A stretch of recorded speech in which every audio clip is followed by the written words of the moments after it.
What's up, everybody? Hey, everybody. What's up, everybody? And welcome to another episode of Standing Out.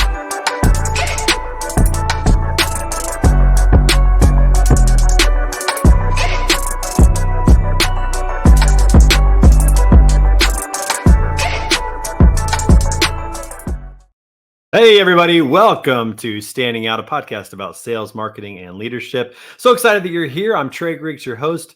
Glad to have you with us today. We've got a great show in store. But before we get to that, first of all, we want to thank our sponsor, Sales-CRM. Good friend over there, Josh Lyles. Listen, if you are doing any type of sales work at all, you have to have a CRM. And not all CRMs are created equal, especially when most CRMs are not built with your freight brokerage in mind. Sales-CRM is built by freight brokers exclusively for freight brokers. So be sure to visit our website, betaconsultinggroup.com/standing-out. It's our show page on there. You can fill out a form to request a demo and see the difference in Sales-CRM. We thank them for their support. Also, I can't believe this. We are 5 weeks away from the next Broker Carrier Summit in Fort Worth, Texas, October 23 through 25. It is coming like a train. And if you are not on that train, make sure that you register today for that event. It's going to be October 23 through 25 in Fort Worth, Texas. You can learn more about it and sign up at brokercarriersummit.com. Be sure to use the coupon code BETA, B-E-T-A, for 10% off. And don't forget, we have the best golf tournament in the industry, the Post and Pray Classic. Make sure you sign up for that. And we will see you down in Fort Worth in just a couple of weeks. Can't believe that's coming so fast. All right, listen, we got a great show today. I'm excited to bring my guest on today. He's going to be talking to us a little bit about technology and about what they do over at Mothership. So please welcome the co-founder and CEO of Mothership, Aaron Peck. Dude, this is a jam right here, man. That's right. Let's go. Absolutely. I feel like we got to let this play out. I mean, this is... you might not want to let it play too long. It says a couple things. Man, that's a great song. This is one thing I love about our guests is they always get to pick their walk-up song. I never know what they're going to pick, and so it's just like a little jam session. It's just nice. Now, why that one? Why Money for Nothing? That's a great song, dude. That's a classic old school song, dude. You know, I don't know, man. That song really gets me going. Like whenever I'm in anything that's competitive or I'm trying to get into the zone, that just listen to that, like, you know, that intro just slowly come on and then it breaks into a line. And then when the drums finally come into me, I love that song. So good.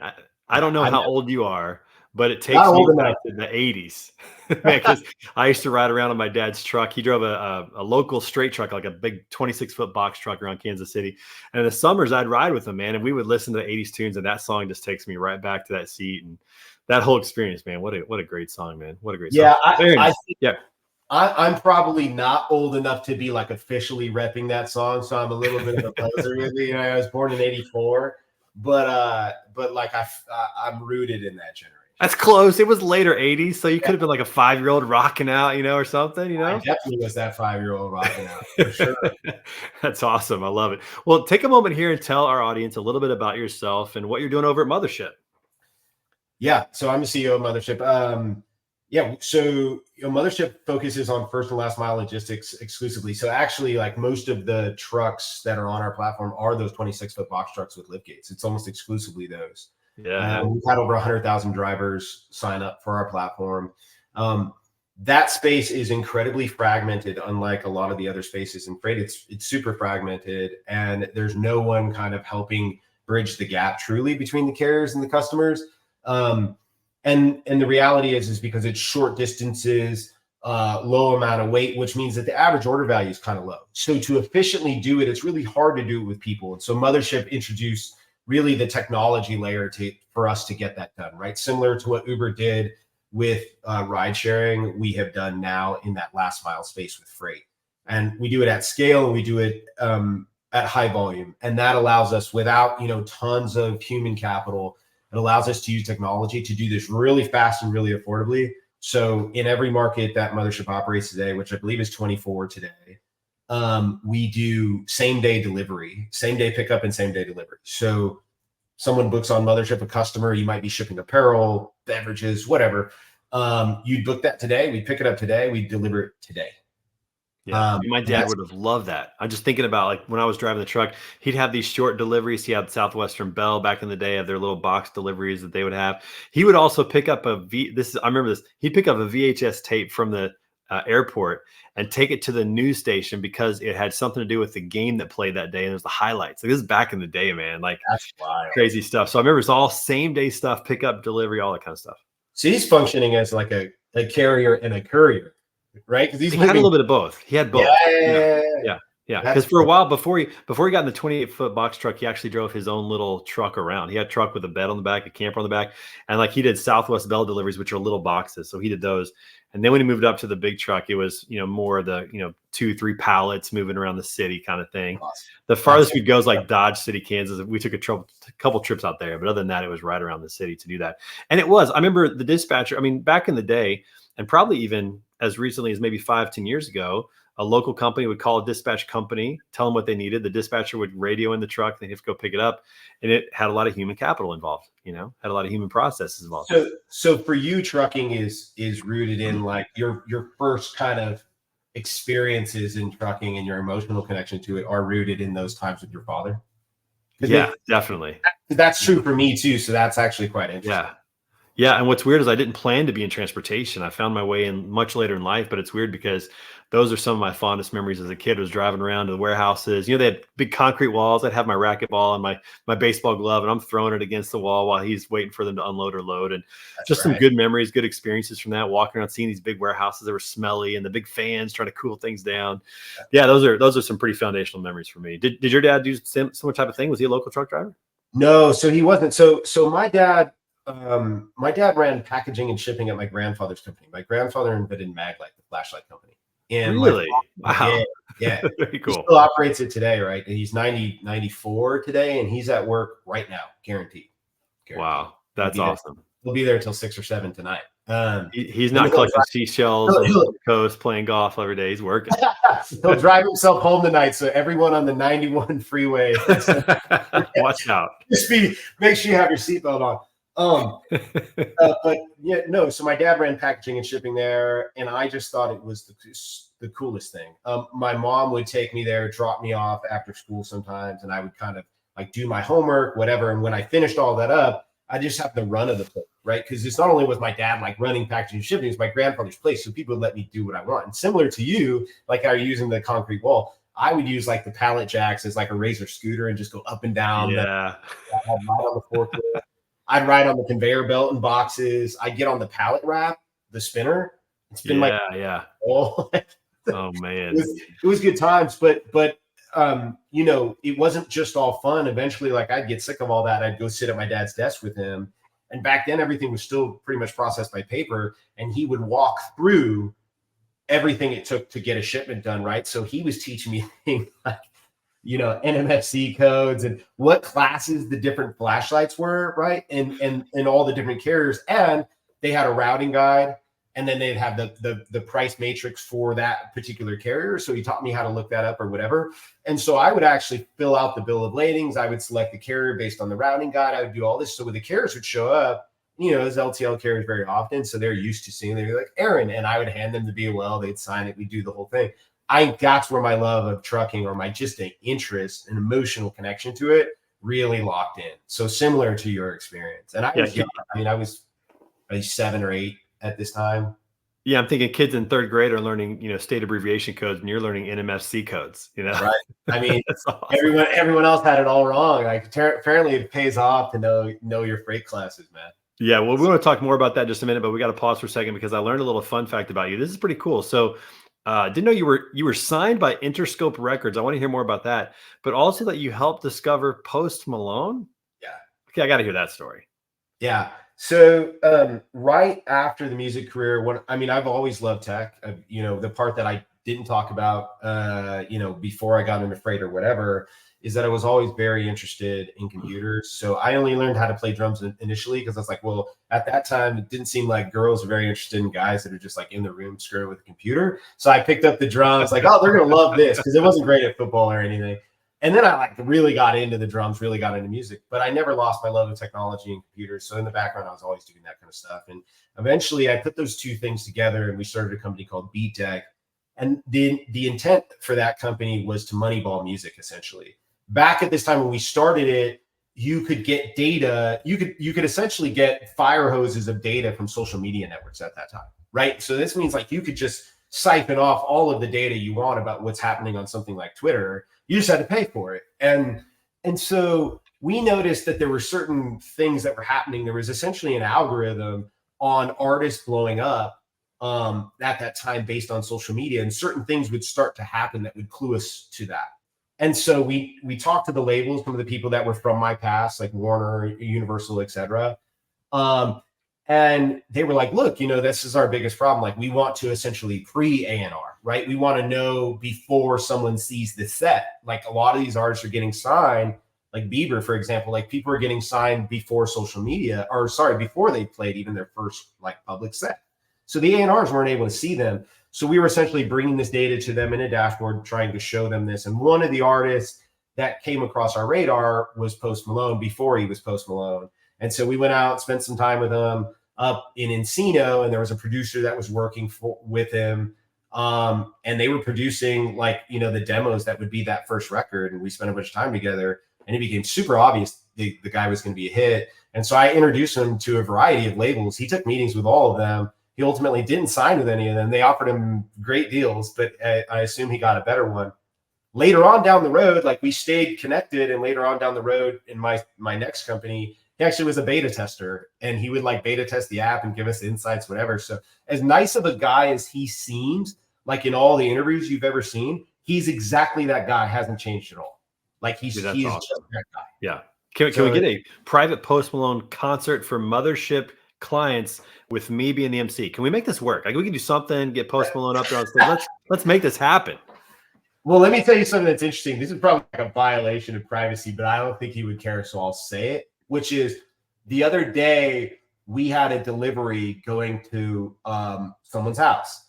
And when our support team tried to work through, was working through why the person wasn't answering the phone to accept the delivery as a residential delivery, and it was in Utah, and so, like, so on and so forth. Eventually, the support team manager reaches out to me and goes, hey, can you reach out to this customer of ours? We have a delivery for some stuff for him, but he's not answering the phone. It's Post Malone. And and we ended up completing that delivery, but we delivered some stuff to his house. So, like, what a wild way to get That's wild, man.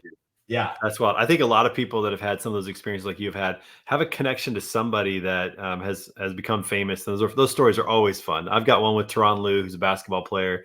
He won a championship with Kobe. He got stepped over by Allen Iverson back in the day in 2001. And I played against him in high school. So I got to know him really well. Just a good dude, just one of the best player I've ever seen. But those experiences are really fun when you can look back and go, man, I knew that guy before he was anything. Those are fun experiences. All right, let's turn our attention to Mothership a little bit, and specifically to technology, because I want to dig in. You're a technologist. You're enthusiastic about that, obviously, and as well with final mile delivery. But let's talk a little bit about the difference between founders and funders. I'd like to hear your perspective on this. There was a recent Paul Graham viral post that was out there. I'd love to hear your perspective on this. Are you talking about what post are you talking about? Are you talking about Founder Mode? Founder Mode went incredibly viral. Post from Paul Graham. Look, I think that there had been a trend for a very long time where it was very easy to raise venture capital for tech startups, right? And in fact, there was even some really smart folks, I would just say savvy folks, who realized that and didn't have any business being in the tech business. They weren't a designer. They weren't an engineer. They didn't know how any of this stuff worked, but they attached like tech to their business and then went out and raised at tech valuations. And a lot of that really happened in freight as well. I mean, freight became a darling of the VC industry for several years there. And, I would say now it is absolutely not, right? Like, I would say VCs today are totally disenchanted with the way that a lot of those freight investments worked out. And I think the reason is because ultimately, at the end of the day, they saw a lot of these businesses that were essentially just human-driven brokerages, and they were generating a lot of like gross sales. But ultimately, and they said, hey, we have this incredible website, we have this management software on the back end, or we have this carrier app. But if you peeled all that back, you'd say, okay, well, then why do you have like 1,000 operations people, right? Like, and why? I thought you had all this technology. Like, why does it seem like everything is happening with people if you have all this technology? It was like, oh, well, technology is really hard in this space. It doesn't all really work. And And I think that they thought that the consumer on their, on the freight side, these decision makers on the freight side would be accepting of just like, hey, we're going to make XYZ easier with technology. And they didn't really bring it to them. And so I think, look, to crack an industry this difficult, and I mean, man, freight is difficult and complex, and folks are entrenched in their thinking, their habits. They do want to do better. They do want to increase productivity. They do want to lower prices, et cetera. But they also have this underlying fear that if it isn't broken, don't fix it, because not delivering could cause them to lose their job, right? Because at the end of the day, it's like mission critical. The criticality in the freight business is just so much higher than so many other businesses, right? It's like not only does your business rely on what you're shipping, but also the recipient probably is relying on receiving that. And so there's just so much downstream criticality that it's like, it's hard for them, I think, to just say, look, I want to go out, the decision maker anyways, at any one of these companies that would buy this technology or buy freight from any of these companies. It's hard for them to go out on a limb and say, I'm willing to take these risks and put my name on the line to use this new thing that could increase our speed or our productivity or anything by 10x, because I could lose my job over this. And so could other people. And so I think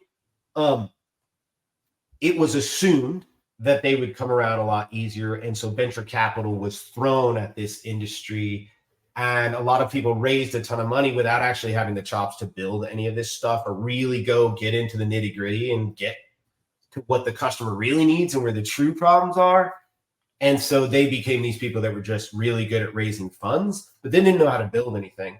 And that burned a lot of bridges for a lot of up and coming folks. And I think it'll take a while for VCs to really want to reinvest in this industry. So they killed, I think, the next 2-3 waves of startups after them, because there's not a lot of belief that the venture capital return on investment went really far in venture cap or in logistics. And I have to say, like, I completely agree. So I understand where they come from.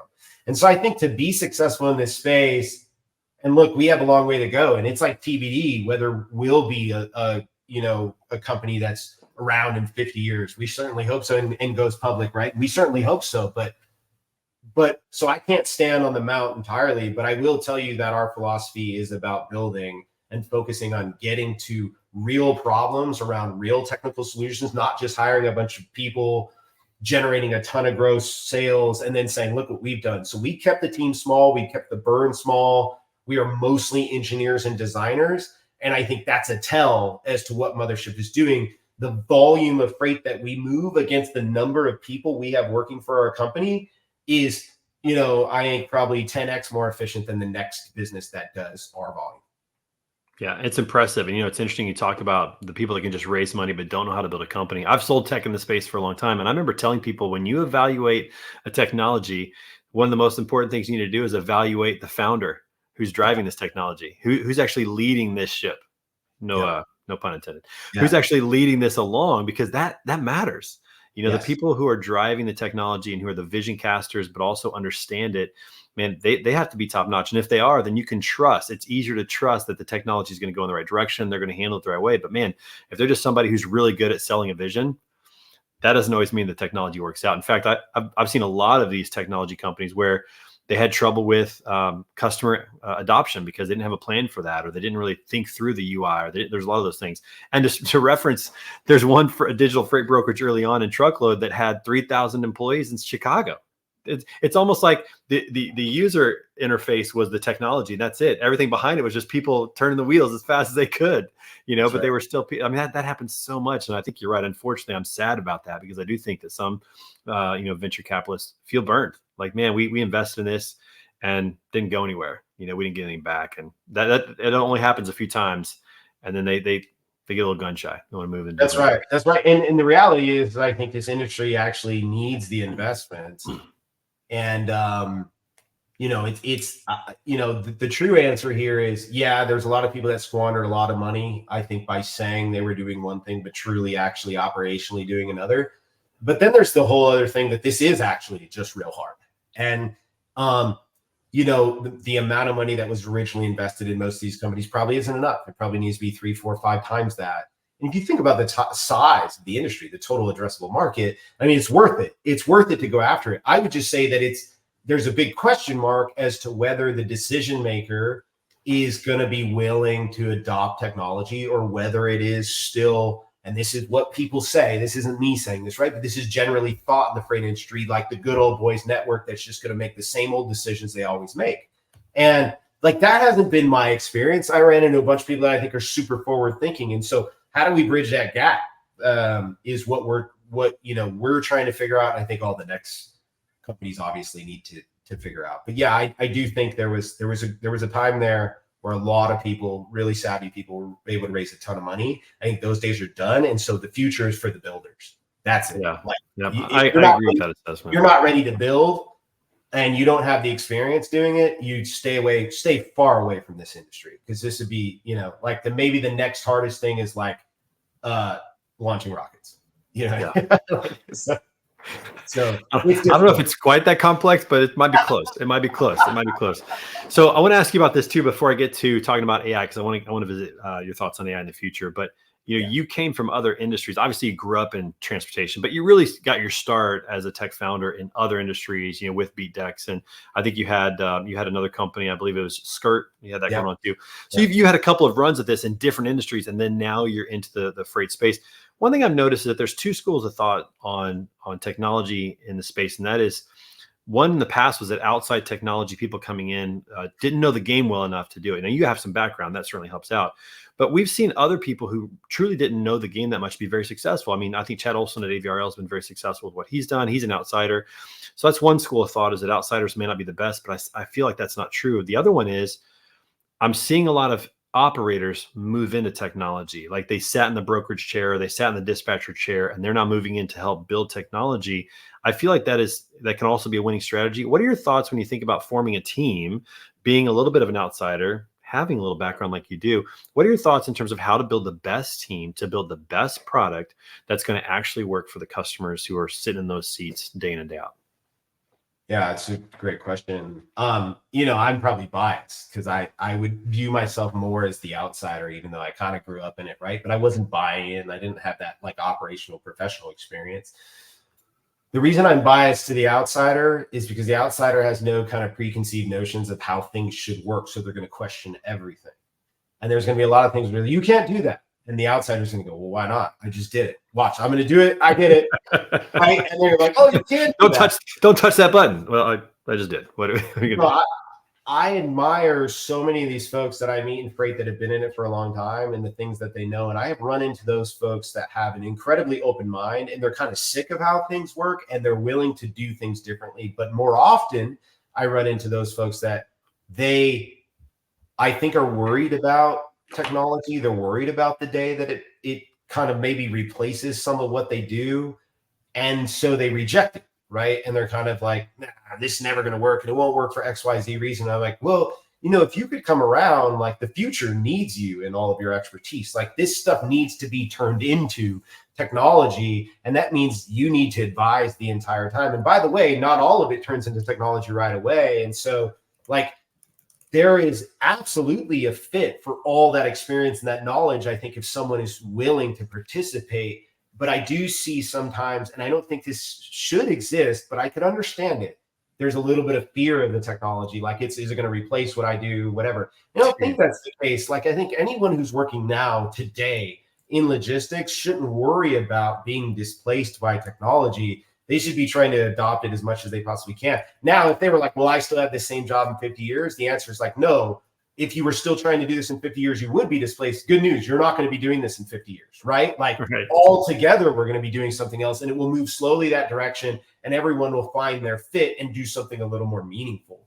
And so it's like, when the internet came around, it wasn't like, oh no, who's going to do all the typewriter? Like, you know what I mean? It's like, who's going to send the faxes now?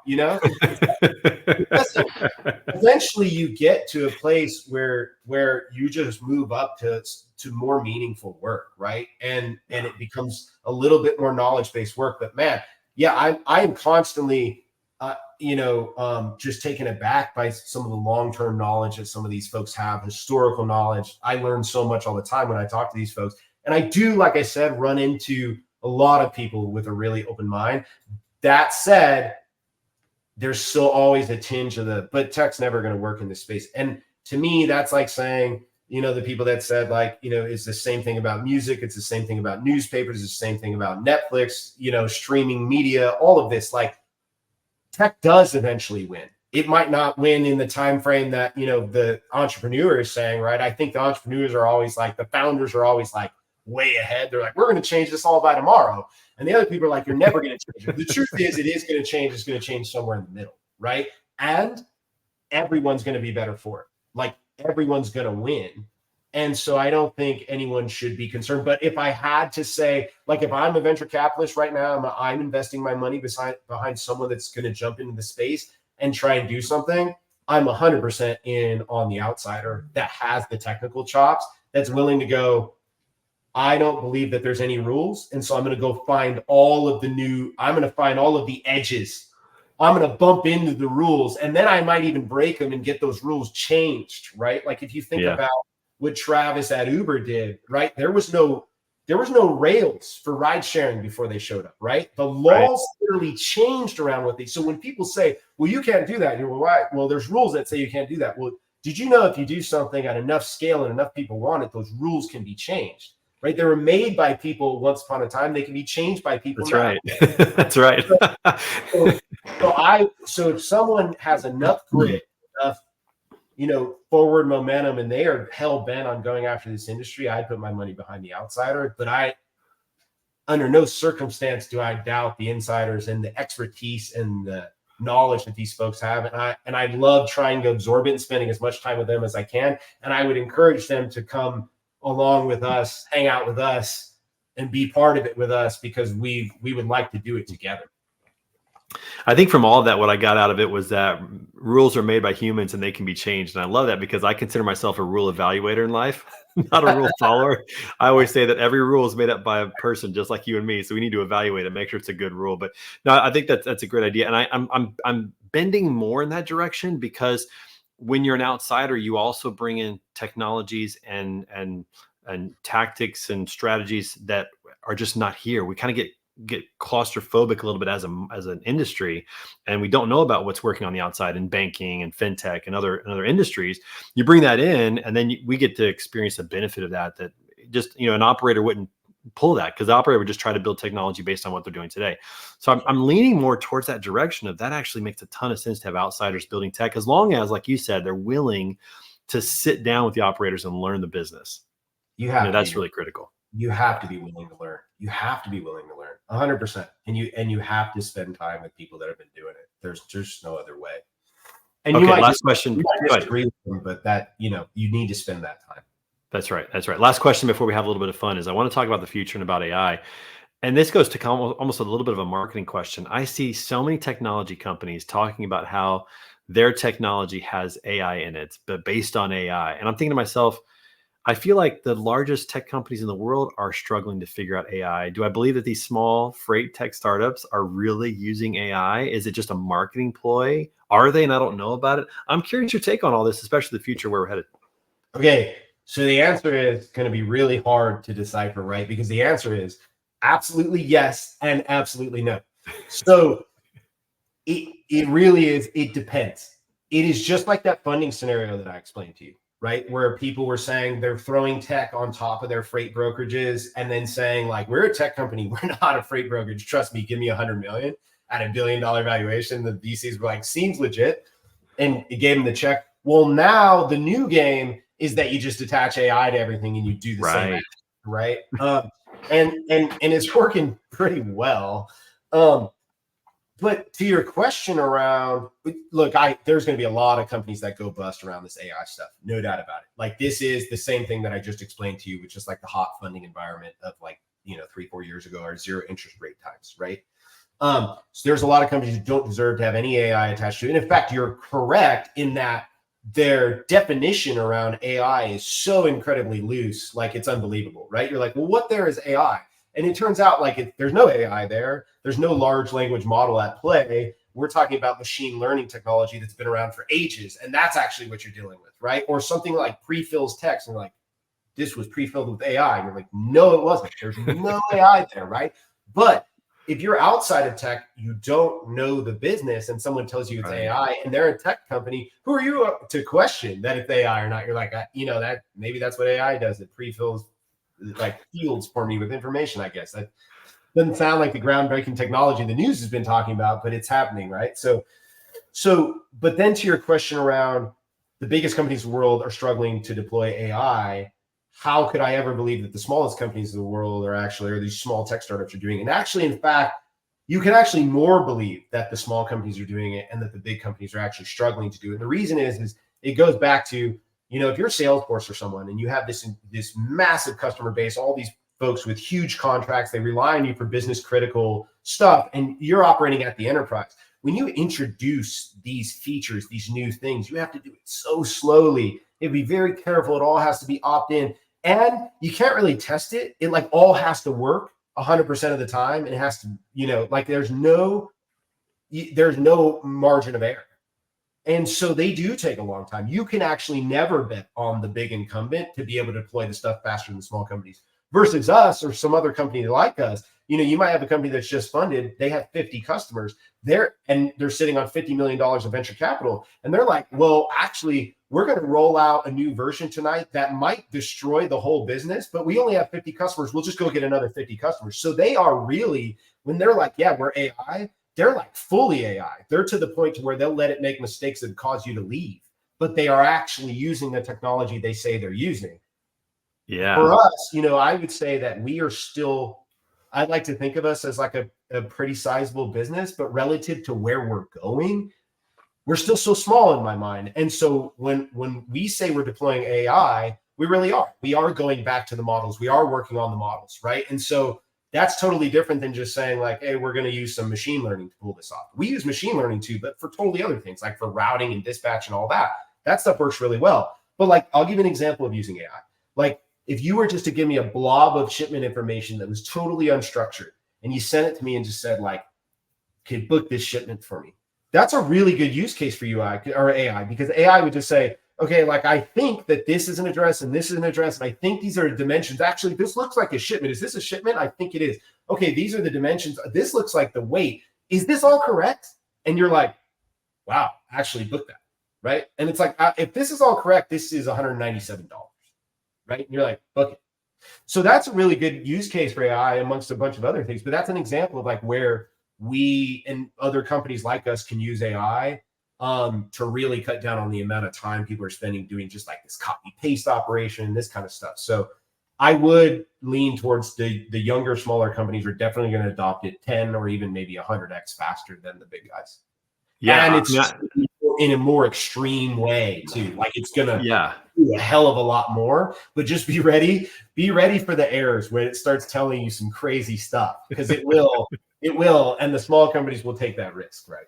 That makes a lot of sense how you're saying that, and it almost makes me think that the companies that are going to rise up in the next 3 or 4 years might be companies that don't exist yet today, because they're going to be able to accelerate even faster if they know how to use it correctly. Because I feel like when people put AI as a part of their pitch, I feel like it stands for like algorithm included. It's not artificial intelligence. They're just they're just running some sort of bot or some sort. It's not the real thing. So, but that's an interesting perspective. So you think the smaller companies actually have a better chance of winning, and this makes sense from a TMS perspective, because I always used to think like the McLeods of the world, for example, the big beast TMSs, it's hard for them to even like build a web-based platform.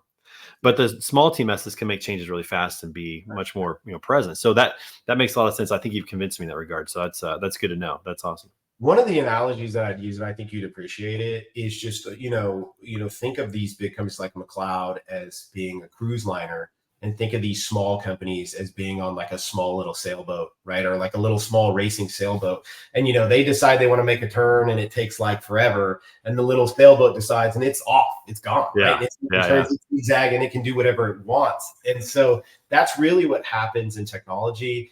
And it's really good. It's really, really good for our industry and for all industries, really, because it allows the incumbents to be disrupted like on a regular cadence. And it ultimately equals like, better quality products, efficiency, speed, lower prices, everything. And it's like every 10 years, you just get like a whole new batch of leaders. right? Yeah. And then they're going to be disrupted. And so like if you want to stay around in this space, you almost have to, like in tech in general, you almost have to rebuild your company like as a startup, like every like 4 or 5 years. Yeah. Yeah. And I imagine it's only going to keep accelerating. I mean, I think back to just like what we've lived through in our life. We lived through, I mean, there were cassette tapes when I was growing up, and now like CDs have already gone. And, like owning your own digital music started, like these things have already come and gone Yeah. in just, 30 years. I mean, it's just accelerating so fast, and how it's working. I think that's only kind of the way it's going to be. Hey, do you have kids? I do. Yeah. Yeah. Okay. Have you asked them ever to like look at a tape or a CD and just go, what's that? Or like Cassette. like a regular Yeah. phone, or like a regular phone. Have you ever said like, tell me what that is? Cassette tapes for sure. So we do a little bit of antique shopping when we go explore to small towns around us on the weekends, and we've gone into several antique stores, and it's funny watching my kids see stuff that I grew up with. Like I think of antiques as like 100 years ago, but literally a phone that connects to the wall. They're like, "Whoa, look at this thing! It's spinning around!" Like they're just having fun with it. Like it was a big thing, a rotary dial phone, and I'm like, "Man, that's crazy." But yeah, like cassette tape, they're like, "What is this?" And I had to show them how you could rewind it if it got pulled out, and you could record over it. And yeah, it's Right. pretty wild for sure. Okay, let's have a little fun here. All right, random question of the day. Now, listen, these questions sometimes they're serious, sometimes they're funny, sometimes they're great, sometimes they're dud. I don't know. Let's see what it is. Random question of the day today is. Ooh, this one was, dude, she made this one just for you. What band today would you want to play drums for? Because you play drums, right? That's what he said? Yeah, yeah. So is there a band today that you're like, man, I would love to play drums for them? Wow. My favorite band who's still touring that I'd love to play drums for is the Deftones. But most recently, like I've just admired how, I don't know, how fun it seems to maybe be like one of these a little bit more poppy, like country drummers. Like they just are having so much, like all these country bands of late are just having so much fun. That might actually like maybe just being like Morgan Wallen's drummer, or like even Post Malone's drummer. Right? He's country. Hey, look, you got a connection, man. Maybe you could sit in one time.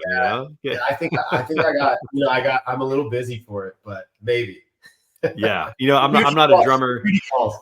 That's awesome. I'm not a drummer like you. I do actually play drums, but not I've never been trained anything like that. But I would want to be Chad Smith, Red Hot Chili Peppers, man. That's who I'd want to play drums for. Man, that would be so much fun. By the way, have you seen the skit with Chad Smith and Will Ferrell?